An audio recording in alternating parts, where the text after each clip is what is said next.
జిల్లాలోనే కాదు, అనకాపల్లి జిల్లాలో ఉంది, మొత్తం రాష్ట్రంలో ఉన్న 26 జిల్లాల్లో కూడా సేమ్ నమూనాతో ఆయనకి ప్యాలెస్లు అంటే పిచ్చి. బెంగళూరు కానీ, లేకపోతే హైదరాబాద్ కానీ, లేకపోతే తాడేపల్లి కానీ అన్ని ప్యాలెస్లే.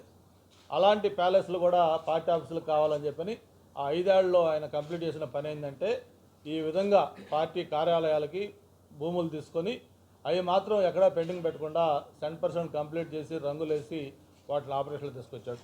ఆయన చేసిన ఇంకొక కార్యక్రమం కంప్లీట్ చేసిందంటే మన రిషికొండ ప్యాలెస్. దేశం మొత్తం కూడా చూసే విధంగా 500 కోట్ల రూపాయలతోటి అత్యంత వివాదాస్పదమైన ఈ రిషికొండ ప్యాలెస్ కంప్లీట్ చేశాడు. ఇవి రెండు తప్ప, రిషికొండ ప్యాలెస్, వైఎస్ఆర్సీపీ పార్టీ కార్యాలయాలు తప్ప నేను ఈ కార్యక్రమం తీసుకొని కంప్లీట్ చేశాను అని చెప్పుకోవడానికి జగన్మోహన్ రెడ్డికి ఏదైనా ఒక్క కార్యక్రమం ఉందా అని చెప్పని నేను ఈ సందర్భంగా మీ ద్వారా జగన్మోహన్ రెడ్డి గారిని ప్రశ్నిస్తూ ఉన్నాను. మరి అంతేకాదు, ఆయన తీసుకున్న కార్యక్రమాలు, సంక్షేమ కార్యక్రమాలు కానీ లేకపోతే అభివృద్ధి కార్యక్రమాలు కానీ దేనికైనా సరే మేము డిబేట్కి సిద్ధంగా ఉన్నాం. మీరు ఎక్కడ రమ్మంటే అక్కడికి మేము వస్తాం.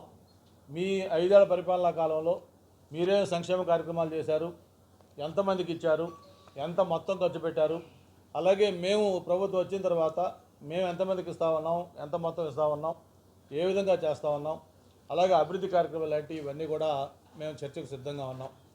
ఏ ఒక్క దాంట్లో అయినా సరే మీరు మాకంటే బెటర్గా చేశారు అని మీరు ఏదన్నా మీరు రుజువు చేయగలిగితే మేము రాజకీయాల నుంచే శాశ్వతంగా మానేస్తాం. మీకు బహిరంగ సవాలు ఇస్తుతా ఉన్నాం. ఒక్క పెన్షన్లో తీసుకుందాం.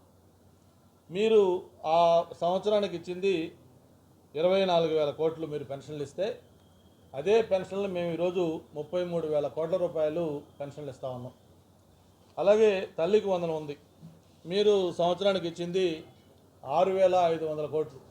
అదే తల్లికి వందనం మేము ఇచ్చింది 10,000 కోట్లు. ఇట్లాగా ప్రతి కార్యక్రమంలో మీకు వెల్ఫేర్ స్కీమ్స్ అంటేనే అది తెలుగుదేశం పార్టీకి బ్రాండ్. అది వాటికి శ్రీకారం చుట్టింది అన్నయ్య ఎన్టీఆర్ గారు, ఆ తర్వాత చంద్రబాబు నాయుడు గారు. తెలుగుదేశం ప్రభుత్వం, కూటమి ప్రభుత్వం అని చెప్పడానికి ఏమాత్రం కూడా సందేహం అవసరం లేదు. మీరు ఎనీ వెల్ఫేర్ స్కీమ్ తీసుకోండి, మీకు పెన్షన్లు ఉన్నాయి. వికలాంగుల పెన్షన్లు ఏదైతే డిజేబుల్డ్ పర్సన్స్ది 500 రూపాయల పెన్షన్ ఉంటే దాన్ని 2014-19 అధికారంలో ఉండగా దాన్ని 3,000 చేశాం. మళ్ళీ ఆ తర్వాత జగన్మోహన్ రెడ్డి అధికారంలోకి వస్తే పైసా అంటే పైసా పెంచలా. మళ్ళీ ఈ కూటమి ప్రభుత్వం వచ్చిన తర్వాత 24లో దాన్ని మళ్ళీ 6,000 చేశాం. అంటే 500 రూపాయల పెన్షన్ని 3,000 చేసింది తెలుగుదేశం, అలాగే 3,000 మళ్ళీ 6,000 చేసింది కూడా ఈ కూటమి ప్రభుత్వమే తప్ప వైఎస్ఆర్ ప్రభుత్వం కాదు. కేవలం పబ్లిసిటీ, ప్రచారం తప్ప ఎక్కడా కూడా సంక్షేమంలో తెలుగుదేశం పార్టీతో దరిదాపుల్లో కూడా వైఎస్ఆర్ పార్టీ కూడా నిలబడదని చెప్పిన కూడా ఈ సందర్భంగా తెలియజేస్తా ఉన్నాను. మరి ఆయన ఫ్రస్ట్రేషన్ ఎంత పరాకాష్ఠేరిందో మొన్న మాట్లాడిన ప్రెస్ మీట్లో మీరు కూడా చూశారు. కాంట్రాక్టర్లకు వార్నింగ్ ఇస్తున్నారు, ఒక వీధి రౌడీలాగా. కాంట్రాక్టులు ఎవరైనా మీరు టెండర్లో పార్టిసిపేట్ చేస్తే మీ ఇష్టం, మళ్ళీ నేను ఇస్తాను, మళ్ళీ మీ కాంట్రాక్టులు రద్దు చేస్తా అని చెప్పాను.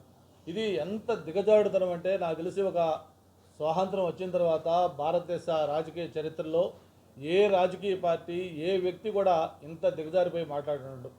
మామూలుగా ఏదైనా పార్టీలు విమర్శించుకుంటాయి, పాలసీస్ మీద మాట్లాడతాయి, ఏమైనా గవర్నమెంట్ ఫెయిల్యూర్స్ ఉంటే మాట్లాడతాయి, అంతే తప్ప నేరుగా ఒక ప్రభుత్వంలో మీరు టెండర్లో పార్టిసిపేట్ చేయొద్దు, ఏదైనా ప్రభుత్వం ఒకటి అనౌన్స్ చేసే దాన్ని మీరు కోఆపరేట్ చేయొద్దు, మీరు చేసినా కూడా మళ్ళీ నేను అధికారంలోకి వచ్చిన తర్వాత మళ్ళీ నేను మిమ్మల్ని ఇది చేస్తాను